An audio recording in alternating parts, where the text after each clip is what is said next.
Fusion Podcast. I'm Jay, I'm Sarah. and we're joined by.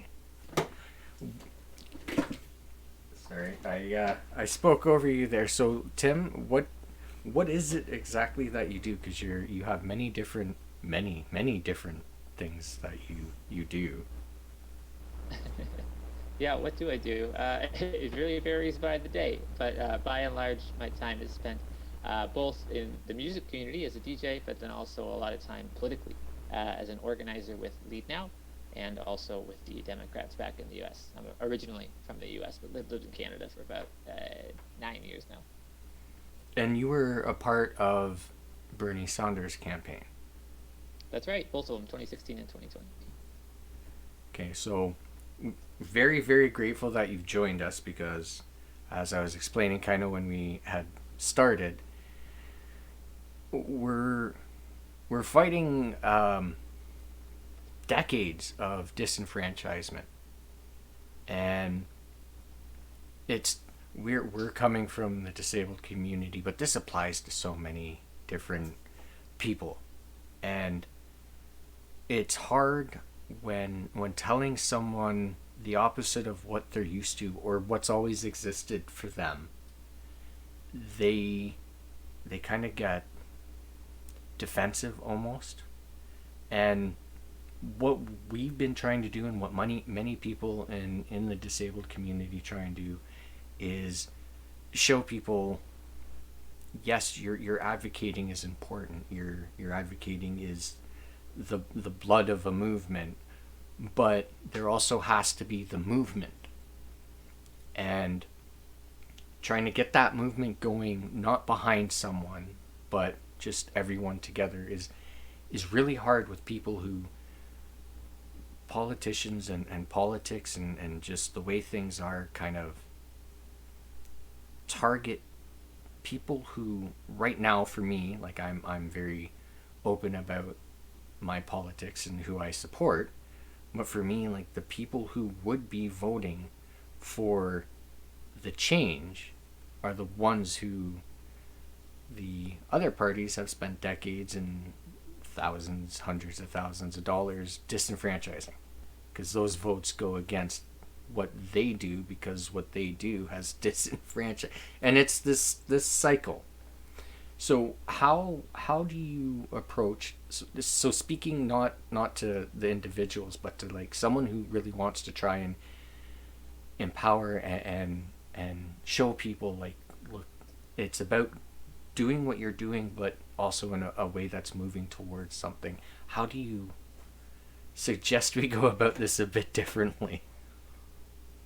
Sure, that's a great question. It's a big one. Mm-hmm. um, Organizing is about collective action. It's achieving goals together, and this is something that humans do. We're built for it. We're all organizers in our own lives, and so people have the skills. It's a matter of being aware of it. Um, the and also organizing.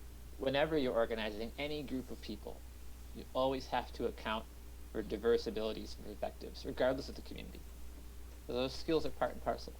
Um, the key principles to be successful at doing that, you've got to have a clear vision. You got to be able to tell people this is what it will mean to have succeeded. When this happens, we've won. So know what that is and be able to say it very clearly and simply and accessibly. Um, and the next step then is to have a clear set of actions. How do you get there?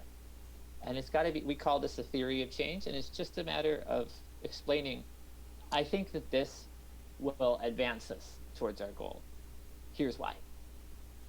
And if that's convincing, if people hear that and say, yeah, that makes sense to me, they're much more likely to do it because they're like, well, this seems productive. This seems like a good use of my time. So being able to communicate that vision and your bridge to getting there is key to it. The other thing I would add is that every person who's advocating for something is doing it for a reason. They care for a reason. Being able to articulate that reason to people is your most effective tool. Stories are so powerful. Being able to show that you care is really powerful and sticks with other people and shows them why they should care. And to do that, like everyone can do that.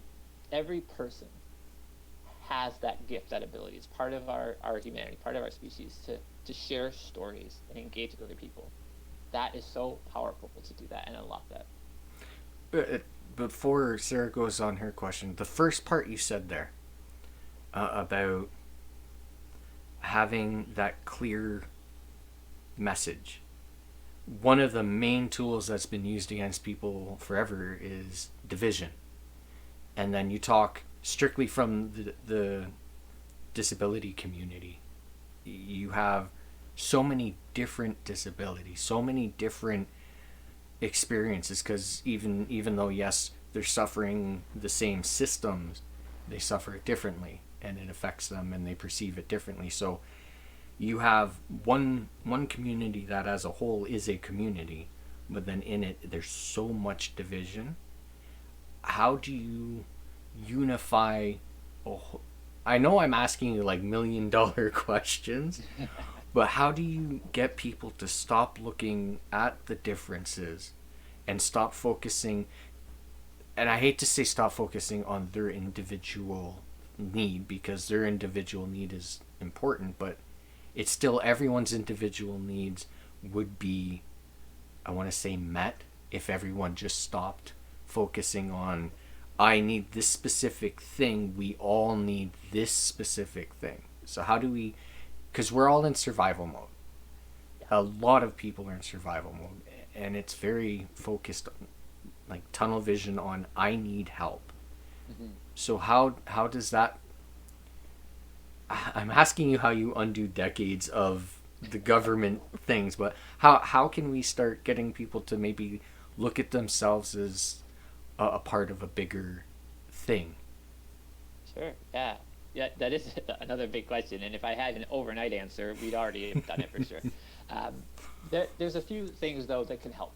And so you want to look for your shared values as a way of building trust. At the end of the day, organizing is in large part about building relationships and building shared experiences together. But to get to that point where you are taking action together and getting yourself in a place where you can build trust and being in shared spaces, I think you've got to communicate the shared success in your vision. If one element of your group succeeds, that does lay the groundwork for more successes. And so it is immediately valuable for any element of your group, for any other element to succeed. That is empowering your movement. It is demonstrating power to the decision makers that this is a group that can get things done, that is worth courting. So there's value there immediately. And hopefully, if you communicate that to folks, they can say, well, maybe this isn't directly my issue, but in the success of that issue, it does empower me. It does lay the groundwork for successes on the things that directly impact me. And so it is in its own way directly impacting.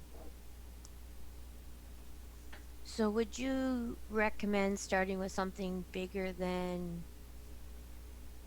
getting Bernie Sanders? You know what I mean? Like, you start 8 years out instead of 4 years, and you start at one point, like, we're talking in Ontario alone, there's 1.85 million disabled people and 6.2 million in Canada. Trying to get them organized all on the same idea even is a little ridiculous. Or even to decide who's going to be orchestrating the organization of that group of people is a hard place to get started with. Oh, absolutely. Yeah. And it's, it's especially tricky because people are hurting right now, and there isn't time for a lot of people. And I get that. And so that makes it hard. And you can't do everything at once either. So you've got to make choices. I think that there is, as far as like answering your question about how do you coordinate this, how do you pick the goal. Um, when Bernie ran in 2016, the the ostensible goal was, of course, to win the presidency. Of course, that's what the primaries are about. However, at the beginning, certainly, I don't even think maybe Bernie himself thought that that was like actually the goal, because it didn't seem possible. It became possible. We didn't do it, but it got within the reach of possibility. But at the beginning, I mean, he was polling at like 3%. Like, we didn't know that that was going to be possible. But what was possible was using that opportunity to build a movement and to empower people to do things. And what came out of that primary was a whole batch of people who were newly connected, had learned a whole bunch of new skills, had gotten in touch with each other, and were able to coordinate and start different organizations of their own and continue to organize. And that has drastically shifted the political landscape in the United States. The difference between 2014 and today is profound, in large part because of that movement building exercise. So I would recommend probably that you look for opportunities to build the movement, and recognize that sometimes the goal is just to connect people. Sometimes the goal is just to learn some new skills. One thing that we do at Lead Now is we do try to pay close attention to where the energy is among people that we are organizing. And we do that by just asking. We do surveys, we do things like that. Keeping an eye on the news. If there's a lot of outrage, something, there's a lot happening on an issue, maybe that's where the energy is. And we can use that as a hook, because maybe something really will come of it and we might achieve a goal. But also, by being in that space, by being where the people are, we can build those connections, and we can show up for them in that moment, and then invite them to show up for us or for another group in another moment. So kind of keep an eye on that energy as well. When coming from, like, it's really, to me, the easiest way to express how I view politics and the social programs that exist right now is in an abusive relationship framing, because I can give many examples of situations where you won't be able to tell if I'm talking about a politician or a relationship, or a social service and a relationship. And for us in Ontario, it's ODSP. And when you look at all the different things that we're trying to get people, like, when I say we, I'm talking about like the disabled community, anyone who requires social assistance of any kind, and they're talking about what issues they face and so on. You're talking to people who like are starving, who have in Ontario, a lot of people talk about how they'll go a week or so, maybe more, without food, or who constantly live in fear of losing their place and so on. So these are people who every day is a survival, and then they're trying to fight this system, and then they're trying to fight the politicians, and then they're trying to fight the political system. And it's I want to say it's a two-part thing where there's disenfranchisement and exhaustion or overwhelming. And I'm sorry, but to me, it's done on purpose. Like, you don't have socialists in charge of social programs. Those programs abuse people. But then when you say that to someone, oh, well, you need a conservative government because you need the funding, or you need a liberal government so they don't fund it too much. Like, there's all this stuff. So, like, these are tactics that it's not a secret. It's the way it works. It's in Canada. There's the Pepsi and the Coke. It's very clear cut. They both have their distinct tastes. We know what they do. But then you try and get people within the disabled community or in other communities to take that step and get involved in whatever way they can.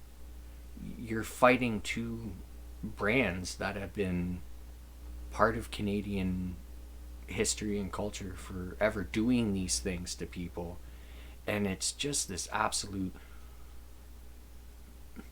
it's to the point where for a lot of people it is what it is. Like, I've learned how to survive. Yes, that means starving longer. I know how to starve long enough to make it to the next check or whatever. So it's completely taking all the people who don't vote, because in my writing there was more people who didn't vote than voted for the winner, and that exists in many writings. But that's the result of two parties doing that. And the one party, to me, the one party that that vote should go to is the one that is socialist, who is geared towards everything that we say we want. For right now, it's pharmacare, it's dental care, it's basic income, it's universal child care, it's livable income. Like, all these things would cover almost all of the main issues the disabled community, a lot of, not all of, but a lot of the issues that we face daily. But there's still this, well, no, liberals, well, no, like, how do you break the brand loyalty, or how do you get their spokespeople to stop selling their lies to people? Like, it's, I'm Jay, Sarah, and Tim. How do three people who aren't a giant political machine fight that machine? Yeah, that's a good question, right? Stop them from drinking the Kool-Aid. Well, it's I think you've really pointed out a major source of the problem. We've got uh, the term socialist assistance is used. It's a false. There's a false division here. Poor people get social assistance. Rich people get subsidies. That's the same thing. Everyone gets help. That's how humans work. That's literally what civilization is. So as long as we're going to live in a society, we're going to have help from each other. And that's great. It's great. You should have that. The two neoliberal parties just bicker over where to draw the line between poor and rich. The liberals might push it down a little bit. The conservatives push it up a little bit. But all they're doing is drawing the line all over the place. I think where the NDP is at its best is when it correctly points out that there is no line. There's no division. We all get help. And we all deserve help. It's fine. To break that monopoly, though, you're right that there are these political machines that exist to maintain this. And there's money and power behind those machines and people behind those machines. And I don't know if this is a popular answer, but I think the reality is we just build our own machine. And thinking about what that looks like is, you have to have systems of organizing in place that are easy, that are fun and approachable and appealing and accessible, so that anyone and everyone can get involved and wants to. And I don't know that we do an amazing job of that, but I think that we could, and I think there's a lot of ways that we could make it better. And when you get the ideal, the dream for me, is that you have a political institution like the NDP, some organizing framework that is like this flywheel, where the actions that it takes spin in a circle, and every time you spin around the circle, it just builds more momentum to keep going. Where you've got people doing events that recruit new people, which brings in those folks to do events that recruit new people, and so on, that spread these messages. And I don't think it is a matter of just finding the exact right messaging or the exact right focus tested, slogan. It's getting the process of organizing so smooth and accessible and streamlined that people want to do it, and then it feeds itself into momentum, and that builds our own machine. And as you said, there's more people who don't even bother voting, and I don't blame them, than there are people who vote for the winners. That is a huge, huge amount of potential for something new. And I think that's where our best chances lie. With that, I always say that the liberals and conservatives don't fight for our vote. They fight for the right to exploit us, profit off us, and abuse us. And and for people who do support those, because we're not just trying to get people taking that next step. We're also combating the army of the two other parties. And when you're doing that, they're buying into the fact that they'll be pulled up. And these people, the way the division has worked is that these people are made to believe that the people below them are the reason that they're not getting pulled up. So people on social assistance, people who require help, are the reason that we haven't pulled you up yet. So don't like them, don't help them. And you talked about how the poverty line is moving target, which oddly never reaches the people that they campaign it will reach. But you're fighting people who have been so disenfranchised, and then others who they haven't been disenfranchised, but they're buying into the "we'll pull you up" thing. So how like it's perfect how the system works, because in Canada we rely so, or others rely so heavily on the strategic vote, where the Conservatives and the Liberals will actually boost the other one who is going to clearly win just to prevent the NDP from coming in. So all these different systems, it's so very clear why they exist. It's simple. At you get rid of all the political bull and look at it in its plainest form. It's everything that is existing every single day in every possible way is attached to politics, and we're fighting all these things. Where's the reason I'm starting to get frustrated is because in the back of my head, we always talked about how it would take this major event to bring people together, and I thought COVID was that event, because this affects everybody. If you're rich, there's still COVID. Yes, they are not going to suffer it the way others are, but it's still there. It's a global event. There's still famous people with lots of money that have died. Yes, like it this is something that doesn't care about all the division, class, pop or poor, rich, all this stuff disappears. It's COVID.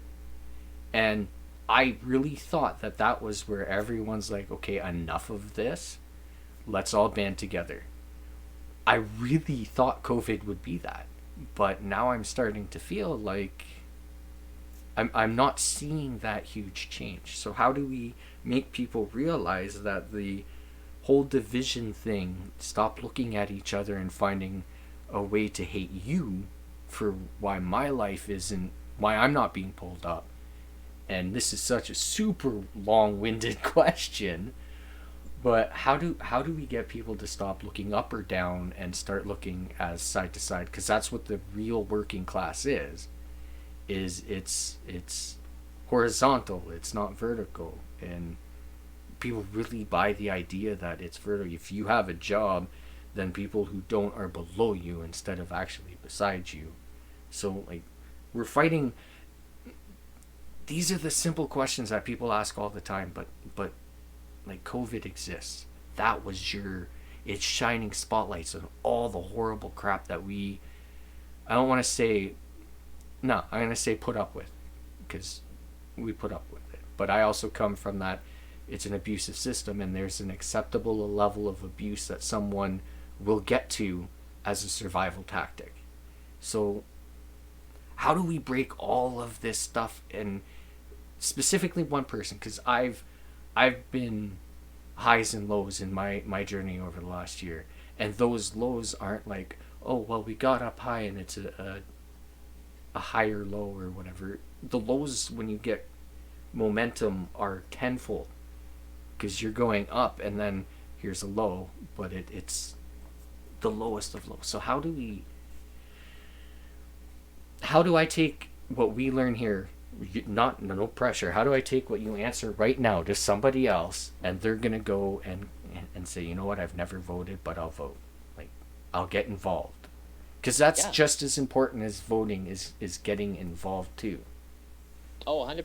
Voting is the bare minimum. And and I don't blame people who don't vote, but it is, if you're going to be involved in democracy, voting is just one 20-minute action that is important, but is far from the end of the picture. Your question is another big one, and I think that's good. I think you should ask big questions. I think a question to ask ourselves is, why are people liberal or conservative? Why do they vote and engage with those parties? And I think that the answer is the same reason that I engage with the NDP or with any other political activism. It's about the story that I tell myself about who I am and how the world works. And that story, I like to think, when I talk about it, is true and reflects accurately on the world. But of course, I think that the liberals and conservatives have incorrect information in their worldview. But that's what they think about me. And so it's at the end of the day, although being factually accurate is important, and I think that is a value we should set, that we care about the truth. When it comes to human decision making, the brain doesn't care that much about the truth. It just cares that it makes sense to the brain, and that is done through stories. If facts were enough, we would all agree, because there's just one set of facts. So the story matters so much. As an individual, like you or I or any one individual is never going to change all of it. But we can be a catalyst of that change and assist in that change and build institutions and organizations that make that change.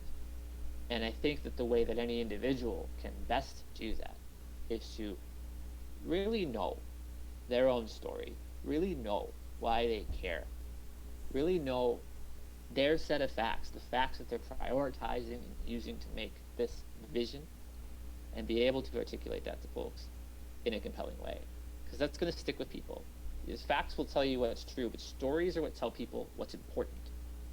And a lot of the differences between individuals, not the parties themselves, but the partisans, comes not because they really wildly disagree about the facts, but because they disagree about the priorities. What we talked about earlier is that it is true that there is actually no difference in receiving help for poor or rich. Everyone gets and should get help. If you really press them on it, the facts are very clear there.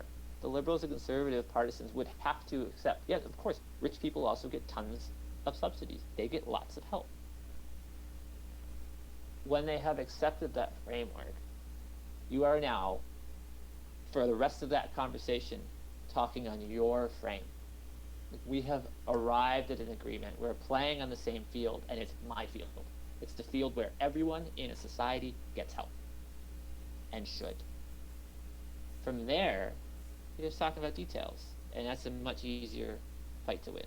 So if you have a good, compelling story that draws people in to your narrative, you're in a much better position to change minds, to mobilize, to drive action. And I think that's where our power comes from. So just know your story really well, inside and out.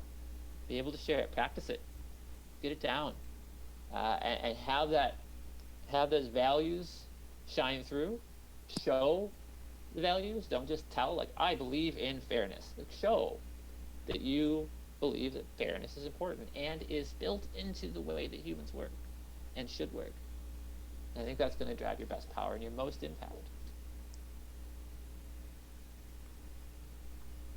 Did you have another question, Sarah? Well, you haven't really touched on it, but we talked about distributed organizing at the event we were at, and I was just wondering if there was a way to set up distributed organizing, if you thought that it would work for something as vast as the disabled network. Yeah, I think it's probably ideal for that, something so vast and so important. Yeah, I didn't touch much on the nuts and bolts stuff like I did last time, because I think you were asking really fundamental questions, like really important big questions, and I wanted to get what I feel are the fundamental truths. I'm happy to explore a little bit of that, but I just want to preface it by saying that all of the tech and all of the systems and all the processes that are very important and that I really enjoy playing with are always in the service of connecting people. That is the thing that you're doing as an organizer, is connecting people around a shared vision. That's it. That's the task. Everything else serves that task. And so, um, as we explore that, just wanted to keep that in mind. But yeah, for the disabled network, I don't know the full parameters. I've engaged somewhat with ODSP campaigns, but I don't know everything that you're up to. Um, uh, I think anywhere you have a geographically widespread group of people, anywhere you have people who would be better served by digital access versus IRL access, which right now is basically everybody, um, and you're going to find a value to distributed organizing. It is most useful if you have some set of tasks that can be repeated, that can be easily trained, and that can be easily facilitated with some pretty basic technology. The classic example is phone banks. This is what Bernie really pioneered and perfected in 2016, distributed phone banking. And there's a few ways to do that. You could train people to run their own phone banks. You could have some central dialer that anyone could call into from anywhere, which is great. And that's repetitive, easy for people to plug in, plug back out, plug back in when they're ready. So those kinds of systems are great to set up and can have a lot of impact. You're always going to want to come back to that theory of change. What is it that we're trying to achieve? Here's why I think it will work. Here's why the person that we're calling or the thing that we're doing is likely to be effective. And here's how you do it. And that's always going to be very, very useful, I think. One thing you touched on there, I want to... So when we talk about... I've always said that people's perspective is the most amazing thing they can share. And I view it as your story is yours and you can share your story, but that's still yours. It's your perspective that you can share, and it can, I don't want to say influence, but it can influence other people's stories. It's what writes your story. And we saw that over last year with a hashtag ODS poverty movement, where it was getting people, because people are afraid to speak against this system in fear of getting kicked off the system. And the stories are very important, but then to amplify these stories, you need media. And a lot of last year was this frustrating grind to get media to either engage or to promote or to help or whatever. But at the end of the day, you're giving them your story and then they make it their own. Is it a false goal to try and get media to convey your story? Because a lot of the reason I say this is a lot of the disabled community feel they have to go through media to get their story out. And although we've had a couple of people who are either, I'll say, famous musicians or a radio host that unfortunately was just let go, who were taking the initiative to give us a constant platform and boost. Is there a way to drive that message and those individual stories? Because no one cares about Jay's story. They're more focused on their story. But if they see it on the news, then there's that thing that we've been trained where, oh, it's now real, it's a thing. So is it a false hope to go through media and to put all your effort and time into trying to get media to care? Well, it's not a false hope. I wouldn't put all your effort and time into it, but it's not a false hope. But I think you've accurately identified that when you give them your story, it becomes theirs, and they're going to do what they want with it. So as you are engaging with the media, which can have value, you do want to do it in such a way that accounts for what is it that they think they're getting out of this. And what they are getting out of it, by and large, is just content that they're going to edit to be as engaging and bite-sized as possible, and then quickly move on to the next thing. You're not getting the spotlight, by and large. So it's a flash of attention. You got to just maximize that. That's why people practice the sound bites. When you do an interview, like I did a 20-minute interview with one of those TV stations for the election recently, and of that they used less than 30 seconds of what I said at best. So I said the same thing. What's that? I talked with a radio host for 45 minutes and got a 14-second soundbite. I did a Exactly.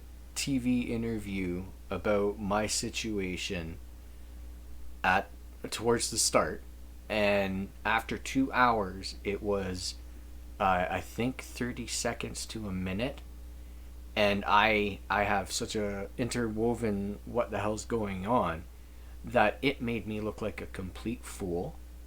It actually ended up doing more harm than good, and that's one of the reasons I wanted to ask is you have a large percentage of people who really want that coverage, but then I see a lot of I've had a lot of interviews. I've been fortunate that this is so messed up. I've been fortunate enough that my situation is so screwed up that people were willing to use that for their gain, but it's a mutual using with media in more favoring them. But then like I try and tell people no, keep your story, it's your story, but they really think that's the only way to get it boosted. So how do we start taking people from relying so much on media and boosting their own collectively and individual their own story or their own movement or however you want to say it? Yeah, I think there has to be uh, there is a weakness in the Canadian ecosystem of media on just the progressive side. I think that the corporate media, Bell and all of them, are never really gonna do anything but prop up the status quo and share stories that do that. They might tell stories that vaguely hint at some challenges, but they're not going to really tear down the edifice of capitalism, right? Um, and so, if you are going to use the media, you have to judo them. You have to use their momentum against them. And the best thing you can do, and it's tough. It's tough. It's going to be tough to get that right. You know, you're going to try, and it's going to go wrong sometimes, and that's okay. But you know, I think the best you could probably get there is to use that 30 seconds in the spotlight to shine that light on some other aspect of what you're doing. You say, oh yeah, this is the website where my story is told, or this is how you can get the story. And it's hard because they're going to resist that. Um, but if you can do that, I think that's the best value you get. But outside of that, I do think it's so important for us to be looking for our own distribution networks and our own avenues for sharing stories. Social media is a great start because it is quite democratized, even though, again, it's a private corporation with a lot of money, and the model is ad revenue. It's the same thing. So it is something that I hope people are working on, and that I think I probably ought to put a little time into thinking about, just building our own distribution channels for information on the progressive left. And I think we're getting more content creators than people who are building their own platforms and their own shows. But I don't know that we have like the equivalent of an agency or like a publicist of those things. And maybe that's something where, like, the publicist is kind of a dirty word, honestly, but that role of building a vector for the information, I think, is very valuable. The example that you gave at that seminar sounded perfect for the Disabled Network. It was basically um, a centralized volunteer hub. And if they had any spoons, they could sign on and see what jobs were available that day, and whether it be taking calls or sending letters or whatever. Um, I'm glad that we're recording this because I took notes nonstop before, and I'm glad I can listen to this after and take some more as well. Am I supposed to be recording this? No. Sorry, sorry. I completely threw you off, didn't I? I'm so sorry. You're talking about the centralized volunteer hub. Yeah. I completely threw you off. Yep. I'm so sorry. So I guess it's just maybe working within the groups that are already on Facebook and stuff, the support groups for the different um, disabilities or um, whatnot that can be approached to start setting up these uh, distributed organizing platforms, um, rather than, because if it's left to for someone else to magically do, it's not going to get done. Everybody will just be, yeah, when somebody else starts it, I'll join, kind of thing. Yeah, that's common. Um, um, so I guess your question is about setting up that kind of thing, like how to Yeah, do I it. guess. Yeah. So the toolkit that we use, um, there's a few components. We have a toolkit which is like a guide that is quite thorough, that explains exactly how people can engage with whatever you're doing, and the types of things that are available and how to do them. And then we have the hub that you're talking about. That is like, here's what's up today. We need people to make these calls into this writing, or we need people to answer these emails in this inbox, whatever the tasks are. And there may be many, there may just be one or two. Um, and those things are usually just created as free software, like Google Drive. And the Bernie one, it looked really nice because they put a lot of time into making it look nice, but it was just a spreadsheet. It was just a Google sheet. um, and the there was then a communications place where people could talk to each other as well as to the organizers, and that lateral communication is really important. The Facebook group is fine, Slack is fine, Discord, any of these are fine. I'm pretty indifferent to them. They all have different strengths and weaknesses, whatever works for you. And if there's already Facebook groups where people are actively organizing, that's probably, just keep it. Why change it? Um, and yeah, I think you're right that a lot of times people are just looking for leadership, and leadership isn't, telling people what to do. It is creating an opportunity to deliver what people want together. And so if you put the time in to build the tools and then are able to communicate, look, this could work. Here's why I think this could work. But we'll need you to be involved. We'll need you to do, to look every other day if you have the spoons, to get in there and make some calls when you have a chance and have the energy.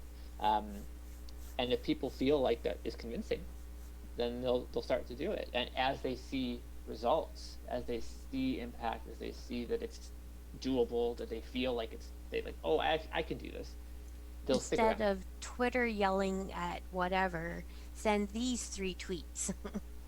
Yes, yes, yeah. Coordinated action is the cornerstone of the success. We had, like I said, there was a radio host who was focusing her shows on um, many different issues, but she would always cover a disability issue or story or news event or whatever. And there was also the opposite of that, where if you're continuously flooding people, because that's one way that people now, it's a reality of how you approach different, either a politician or media or whatever, is you want to try and flood people, but then click you're muted, you're gone, and then everything you're doing going forward never gets seen. So and this, it's all different little cycles everywhere you look in life. It's all cycles, and there are some people who hope you don't break those cycles, because you staying in that means you're not doing the progress we're talking about. And things like Twitter, like I cannot say anything bad about Twitter, because I went from Twitter bitching to where all the different places I have gone. And for me, that has, for the most part, worked. I know I'm muted and blocked by a lot of people, but I also I also realize these little cycles. So like, yes, organize campaigns through social media, but you can be blocked and muted. So then when you organize your next one and all the effort put in, so how is it? I know this isn't really something you can say because you can't predict muting and blocking and that. But how can someone who watches this, who their number one source of vetting is to say, hey, F you, Doug Ford. Yes, absolutely, I agree with this statement, but, and you need to vent. It's healthy to vent. It's better to vent on Twitter than probably go into your driveway and start screaming. But how do we make sure that we're not doing this and it's screaming in the wind? Because a lot of us have been screaming in the wind. It never. I have said, talking about the getting involved politically, is right now if you're on Twitter screaming at a politician or bitching or complaining at a politician, it's the same as being outside of the building and the people in the room are being heard. They don't have to yell. It takes less effort. But then if you get them into the building, then there's, well, now you're amongst all these others, how do you get heard? And then that cycle of always fighting to be the loudest voice happens. So how do we break these little mini cycles and just focus on, okay, here, you know what, you're heard? How because that's one of the most disenfranchising things, is you throw all your energy and time and all of that and into you sharing your story. If you feel it's not heard, yes, it's a big movement, but that's still individual. And it starts this thing of, well, I am not being heard, I don't matter, and so on. There's nothing and it starts that cycle back up. Because Then you become a leader and you start your own rally and you tell your story. but see, I hate the idea of putting a leader in place of a movement, because, like, for Bernie Sanders, he has become this enigma where a picture of him is the most viral thing ever. But then at the same time, like, it's the meaning of that. But how do you can't plan that? No one could have sat there and got. And I even asked you if the picture was planned, and it just happened naturally. So how do you stop people from putting all their effort into something that isn't productive but they feel is productive? And how do you say, yes, you can go on Twitter and do this campaign, but if you get your membership to a party and you get involved in the party, then it changes? Because to make it a little longer, you have politicians right now who have not said anything about a specific issue for the entire pandemic.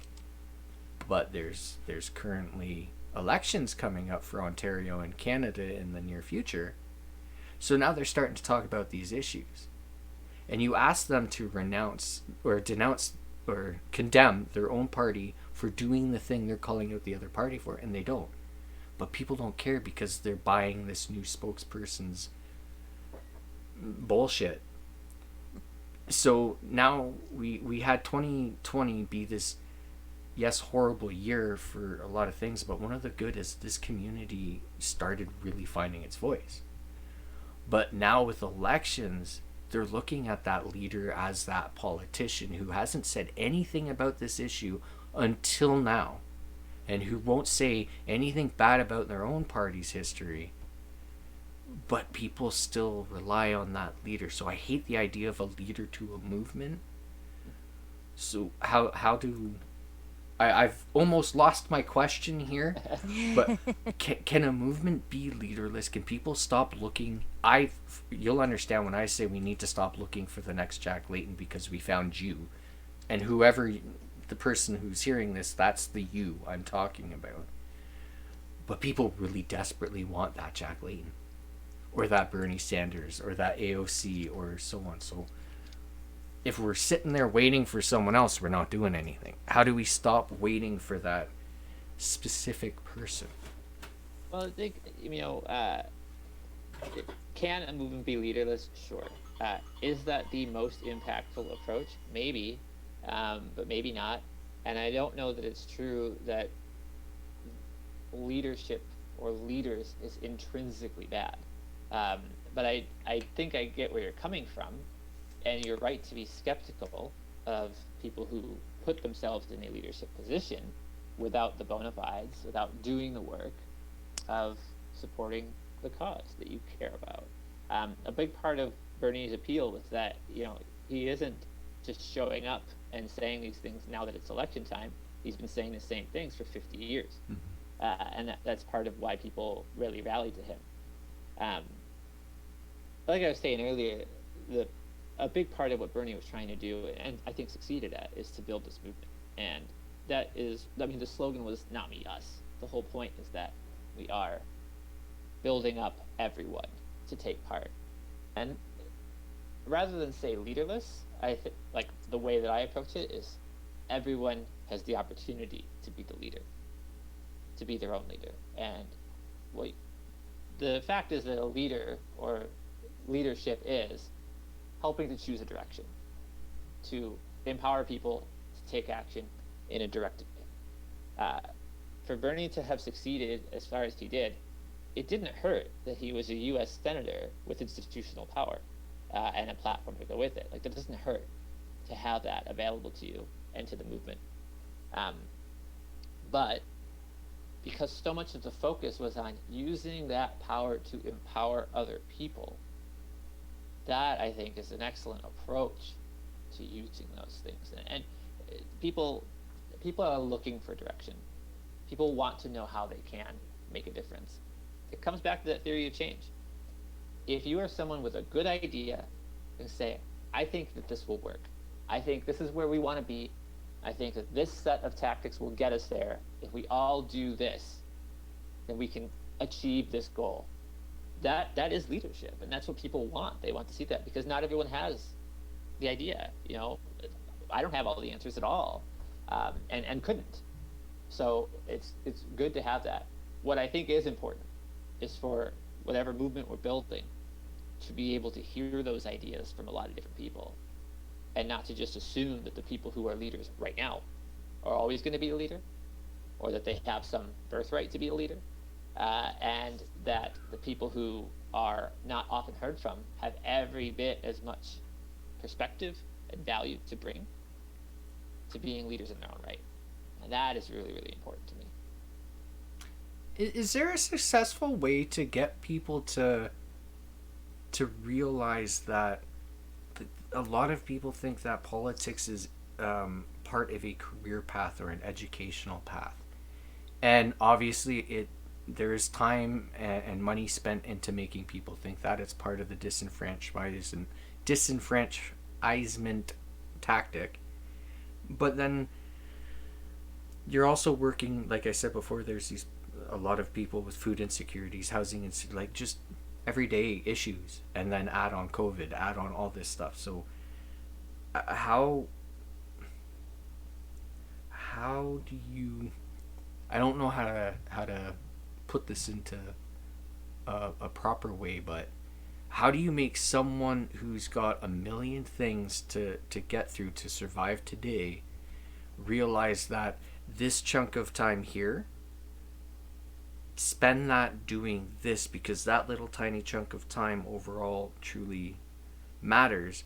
And then what about, to go back to what you were talking about a leader, what if you don't identify with the leader, or people, they've done something in their past that comes out and it's like, okay, well, the whole movement's canceled, or the whole movement is viewed in a bad light. Like, there's so many different reasons why I can stop recording this and just not do anything, but then there's all these other reasons why I shouldn't just do nothing.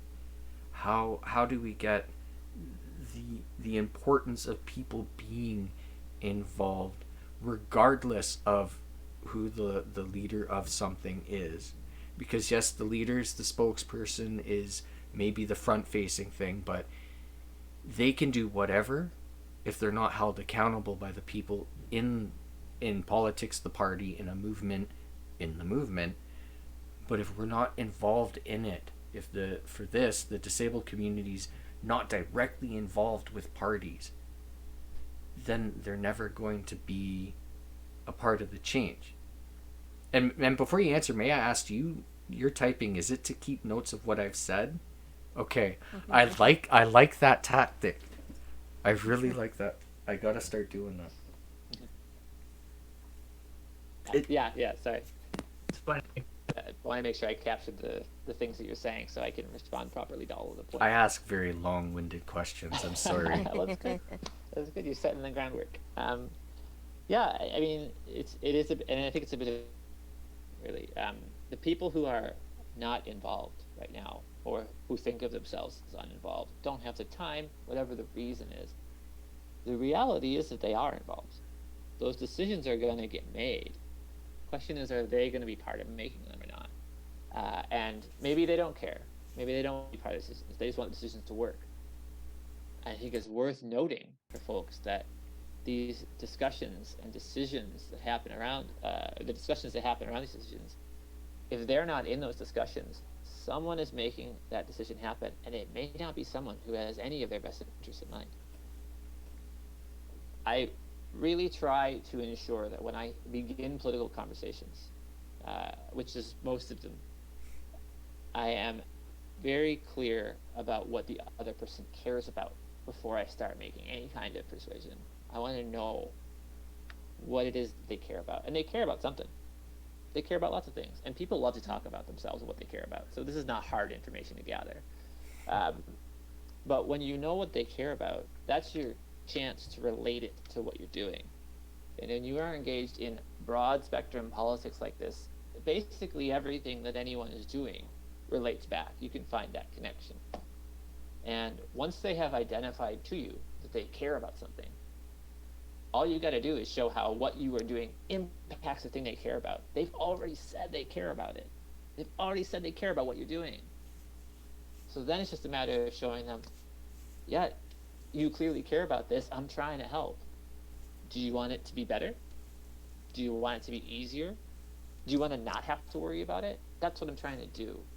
And that resonates with folks and helps them to get involved in that. As far as the partisan process, it is, in my view, very inaccessible, and I think that's by design. It is difficult to know how to engage with the political process like you said, people view it as a career. And it isn't, and it shouldn't have to be. I mean, there's people who make a career out of it, and that's fine. But anyone should be able to access in a democratic society the methods of politics. And although they can, technically, it's not simple, it's not well communicated, it's not easy to understand. And the parties are quite insular about it. A nomination meeting, how are nominees chosen? People don't know that. And it winds up being a room of like 20 or 30 people picking a nominee, and then the wider riding has a choice between 4 people who were chosen by little rooms of 20 people, which isn't great and isn't necessarily how it is, but there isn't a lot of effort in changing that, in making it more accessible. And so I think there's a lot of room for improvement by the parties, and I include the NDP here. I think we could do a lot better job for this, of making it very clear to people about how you engage. One thing I would love to see is just, and really I ought to just do this, is a new member kit for folks. We sell memberships to the NDP, and I confess that, like, I've been a riding president this is my 5th year, and I really don't care about the memberships, because what does it offer to someone? It's very difficult for me to tell someone, you should be a member of the NDP because you'll get X. What is X? I don't know. It helps the riding. We get more, the party gets money, and we get more delegates and so on. But that's very obscure. What am I giving to them? Why should they be members? How does this help them? That's not very clear. But I think that the real answer is anyone who's trying to join a political party or get involved in a political party is doing so because they think it will help make the world better. They care about that, they want to contribute, and they think that's a way to do it. Great. Let's show them how they can have the most amount of impact doing that. Let's make it really clear. Let's make it really easy to do, to write policy, to be part of those meetings, to get involved in those ways, and show why that matters. So that people find their EDA. Yeah. Well, one of the biggest problems with Canadian politics and Ontario politics is you're dealing with the NDP, who really survives on people who can throw $2 this month, maybe go 4 months and then here's $10 or whatever, versus huge, huge donations for the other parties. So again, it goes when you. I like to look at the simplicity of it all because politics is simplistic. When you get rid of all the working details of it, the actual being a politician, running a province or a country or a city or a municipality, whatever, those are complex. But politics and being involved at, I'll say, the starting point, it's so simplistic. And it's made to be this complex. You just won't understand it. Don't bother trying. But it's not. It's so very. Step one is most people don't know about memberships. I've been doing my hashtag be the NDP for many months to try and drive membership so that people are on the inside and they are being involved. But I've faced the same question you just said. Well, why should I be a member? And my first thing is, well, you get to pick the candidate who represents, or you get to be the candidate, or this or this. But then at the end of the day, there's many times where I'll get a message, well, I can't get in touch with my riding association, or this or this. And it's all volunteer. The EDAs are all volunteer. So you're dealing with pandemic and people who are struggling to get through life and have kids and have this and small business owners, farmers, all this stuff. So you finally get that person to go, yeah, I be the NDP or be whatever party they choose to be. And they go to take that next step, and then it's off season, it's not election time, it's harder and so on. So the whole system really is set against the participation of the average person. But when you look at all the people who haven't voted, and I don't care what anyone wants to say, they're the average person. The people not voting are the average person. That's the person who just doesn't care. It's affected their life in such a bad way. And there's accessibility to technology. There's accessibility to get out to vote. Maybe they don't care because they can't actually physically go vote, and so on and so on. And all these things working against it. And I'll go way back to when I said I thought COVID would be that thing that like dropped that and said, you know what? Liberals have not done it.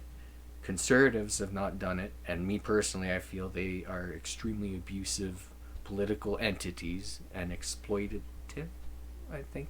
I don't know the word for it, but why not go for the party that says we want to give you health and the rest will work itself out? How is this not a thing? How is it? Yeah. I'm gonna be as full on partisan as possible here.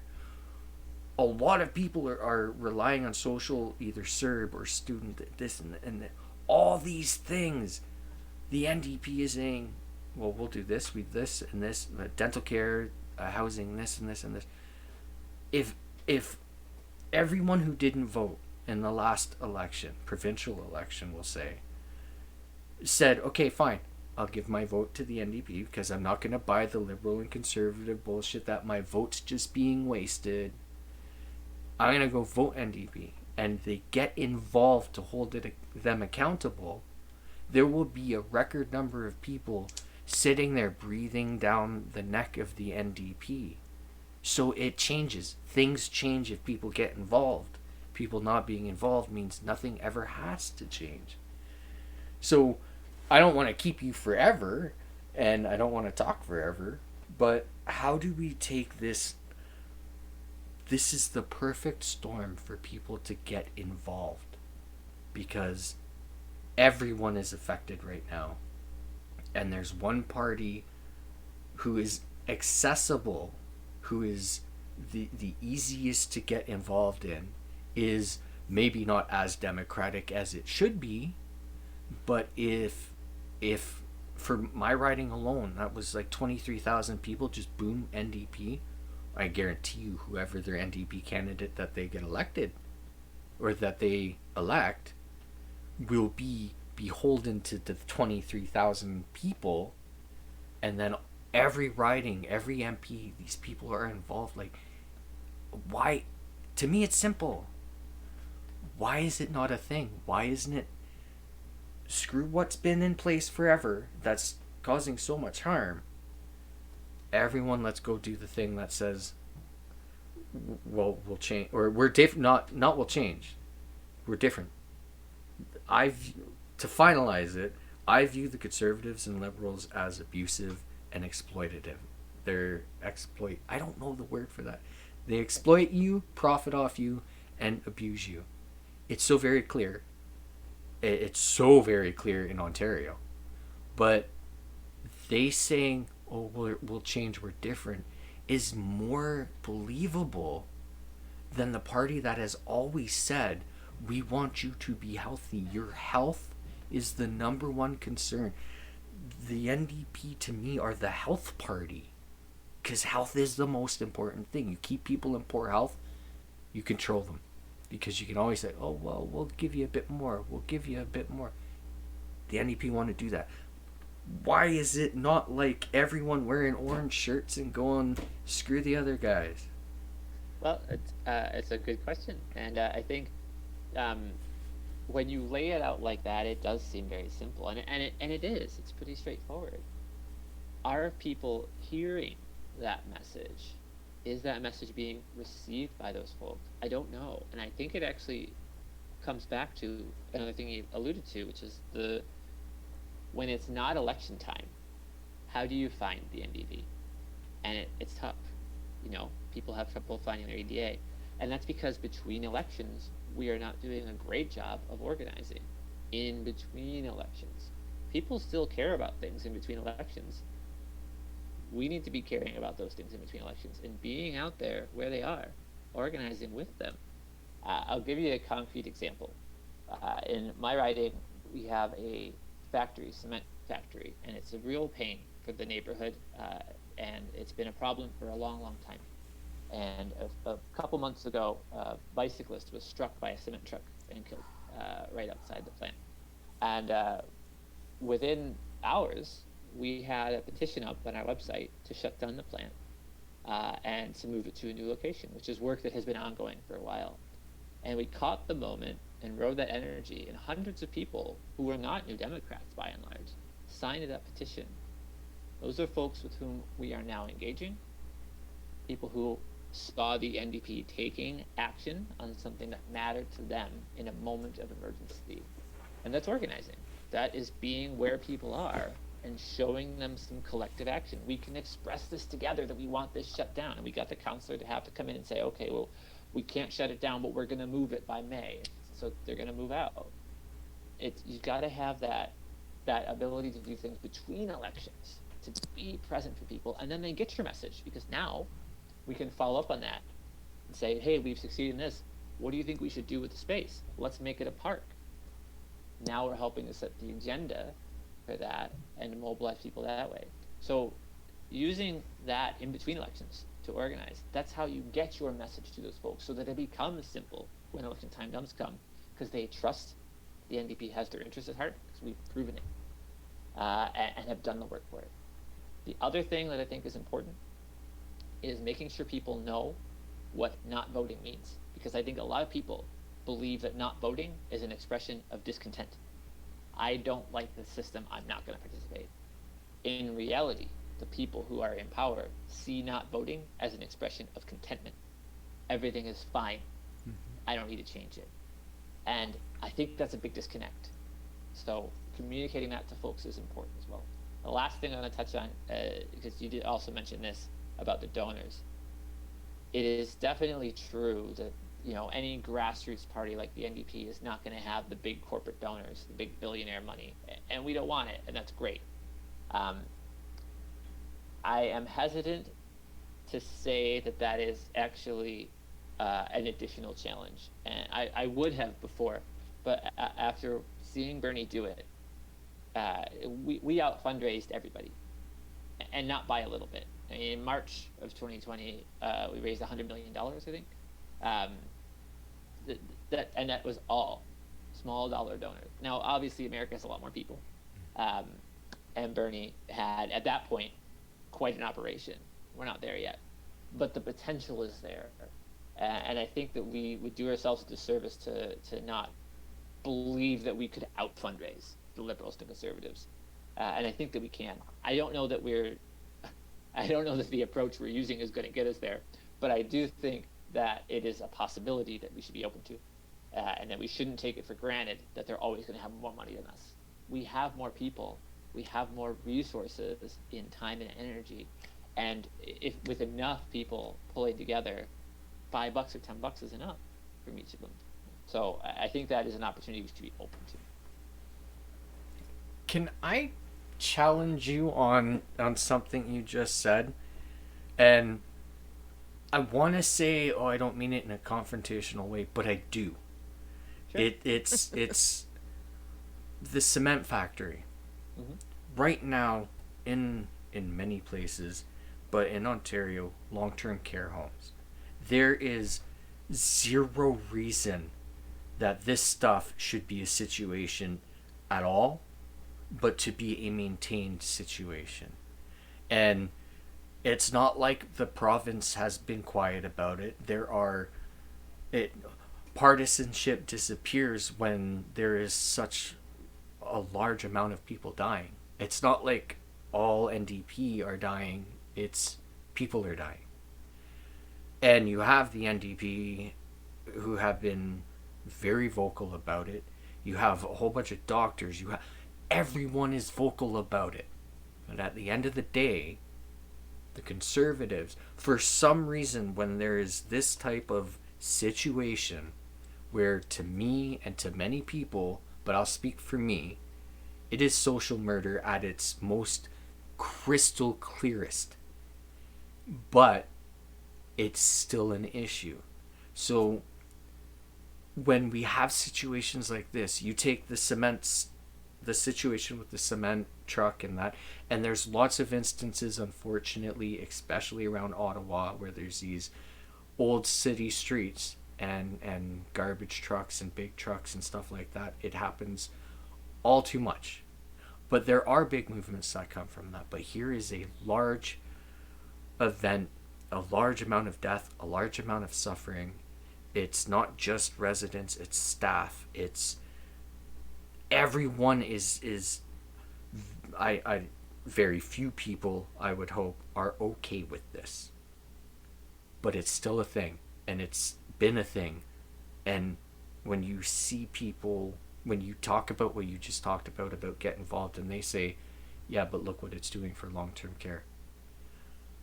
How do we combat this? Because for me, it's disgusting that it's allowed to happen, but also I am confused. I am not knowledge enough politically to be able to go, I'm not devoid of humanity enough to go, well, this is the reason.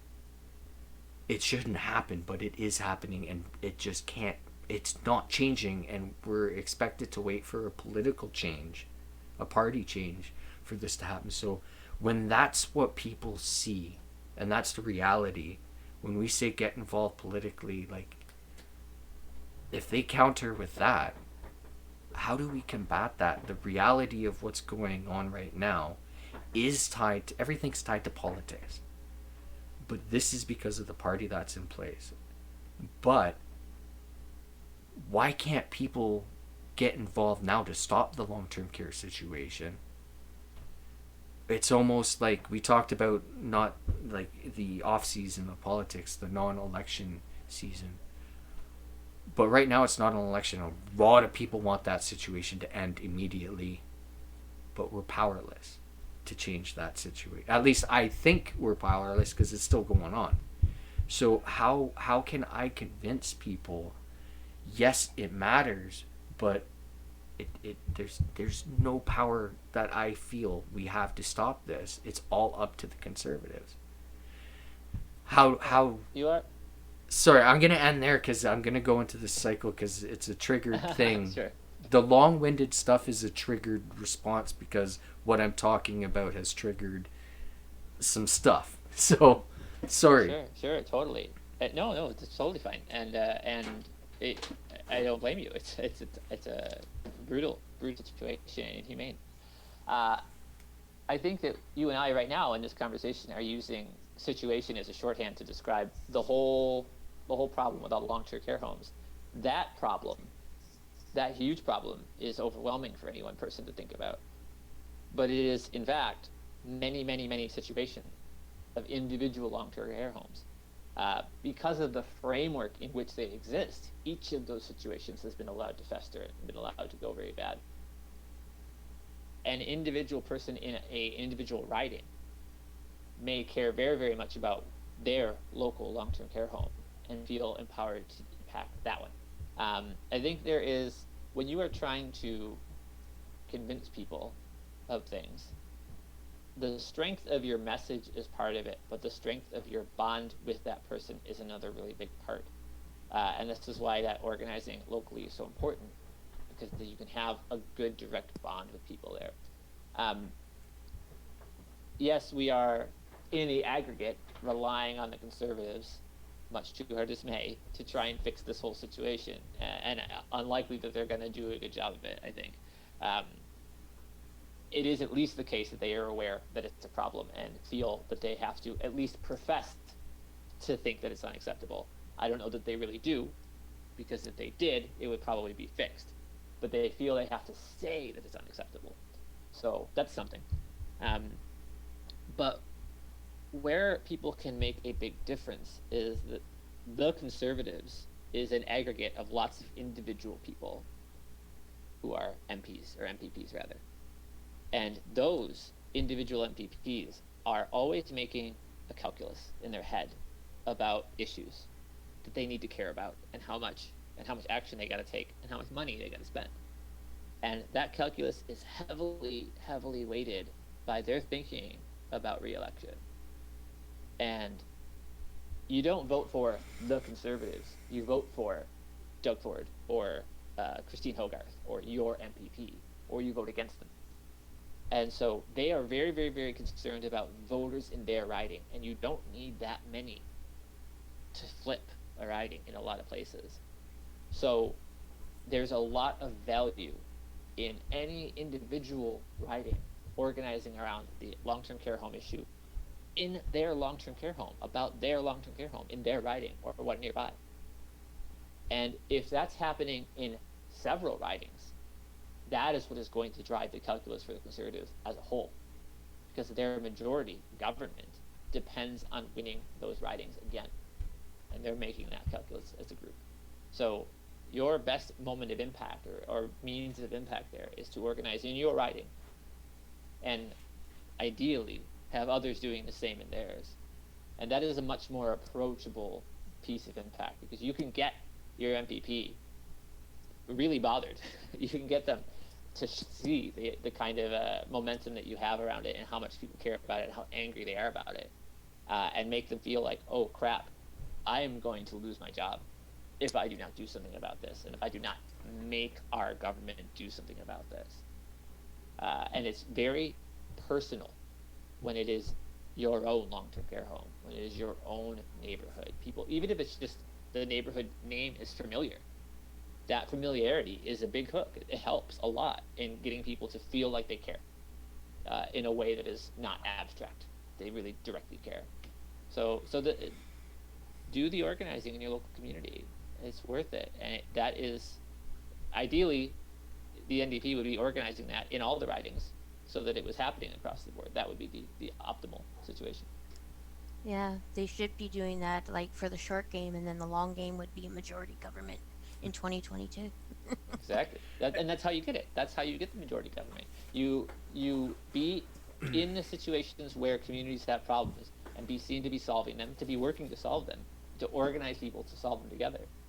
And then you are in a position when it comes to be election time to say, look, we worked on this. We have a solution. You've already worked with me to try and make it a solution. This election will give me a lot more power to make that solution a reality. Can I count on you to vote for me and give me that? And they're much more likely to do so at that point. I want to make one thing very clear because I don't want to keep you. I have a feeling you'll talk about this as long as we will. But I want to make it very clear, and I hope I'm right. I think I'm right. Yes, we're focusing more on politics and a overall movement in the disability community or this community. But what we're talking about is anything. So workplace organizing is the same, different challenges, but it's at the core. It's the same thing we're talking about. Is it's just connecting, sharing your views, your struggles, whatever, your hopes, your goals. So organizing in any way, organizing is as simple, I say, but especially with COVID, it's a lot harder to connect. But just it's connecting. All of this is a massive movement, a political movement, a I want to say workplace. I know it's a bit different for a workplace, but at the end of the day, it's connecting, and you're dealing with a lot of things right now, but with federal elections and provincial for us coming up in the near future, it's kind of a little late to maybe organize for the federal election because like we're expecting that to be very soon potentially, but provincially in Ontario it's we don't really know. We're told it'll be 2022, but we never know. So how can people, if someone listens to this and they care about a thing, so a long-term care home, disability, whatever matters to them, what can they start doing to not just, like for me, I know my answer is get involved, get that membership, get involved and stuff, but what can they start doing if they don't have either the $5 to get involved with a membership in the NDP?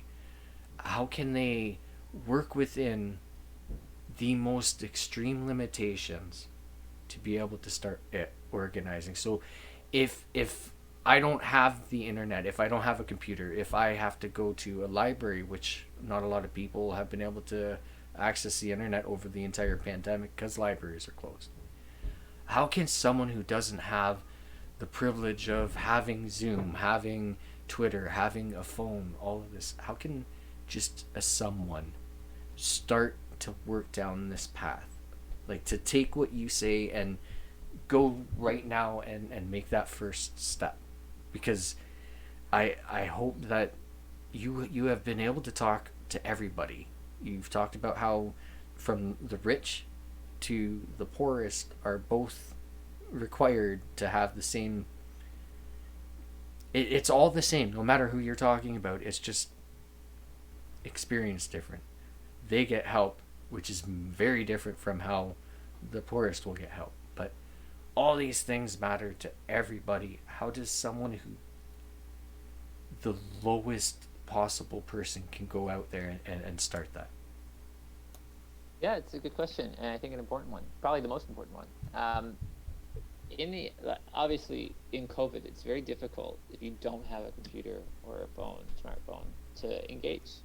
It's risky. It's literally risky, even more than usual, to be in physical spaces with people during a pandemic. So it's tricky. I think there is work to be done inside of our own minds that is worth doing, and like I said before, like just knowing your story, knowing very clearly what you want, what success looks like. It's worth spending time to think about that and get that right. Once you have that, you're looking for ways to build connections with people. In normal times, I spend a lot of time going to community events. I'll often get like a table and set up a table and get some petition going. I think that petitioning is extremely valuable as an entryway to organizing. It is simple. It's easy. Most people are willing to at least hear you out. You can go door to door. You can stand on a street corner. You can stand outside a grocery store until they kick you out, and you can get signatures on whatever issue it is. And it gives you valuable information. It gives you anyone who signs. It gives you their connection information and tells you that they care about that issue. That is someone you can follow up with using the information for the petition to build further action. It also gives you information about the relative appeal of that issue and the interest in it. If you get lots of signatures on something, that's useful information. If you get none, that's useful information.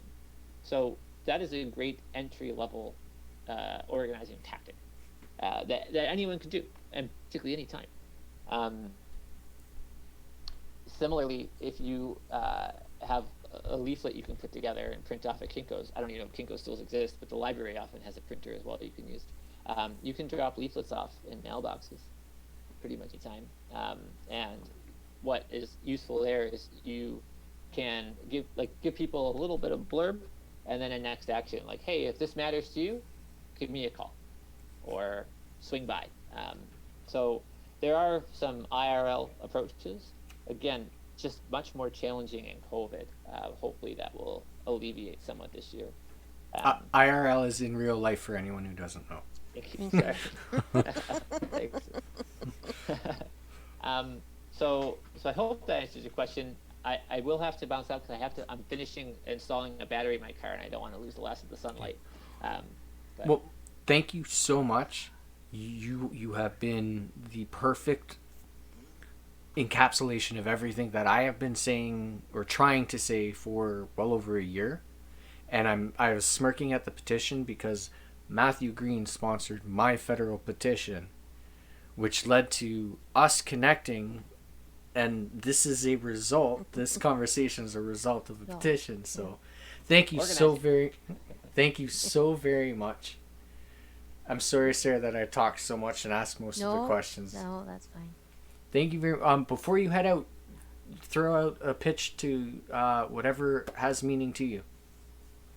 Wow, a lot has meaning to me. I think I'm going to use this moment to say in this pandemic, things are tough, and there's lots of really great initiatives out there. I work at Lead Now. I'm really proud of the work we do.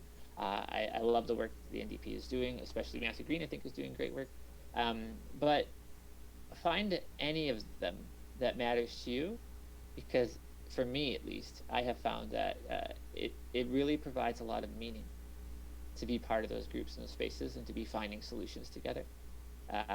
And I find a lot of joy in it, and I think that's so important. I got my organizing start organizing raves and parties, and the skills are very similar.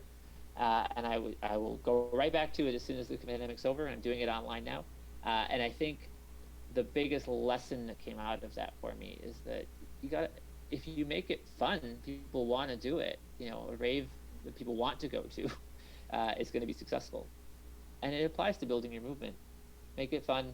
Make it as stress-free as you can, as accessible as you can. Have a good time with it. Be welcoming, and whatever it is that you bring that to, I think you'll find a lot of value to it. Thank you so very much. Thank you. Yeah, thanks a lot, y'all. Appreciate it. Good luck. Thank you. Thanks. Have a good afternoon or evening.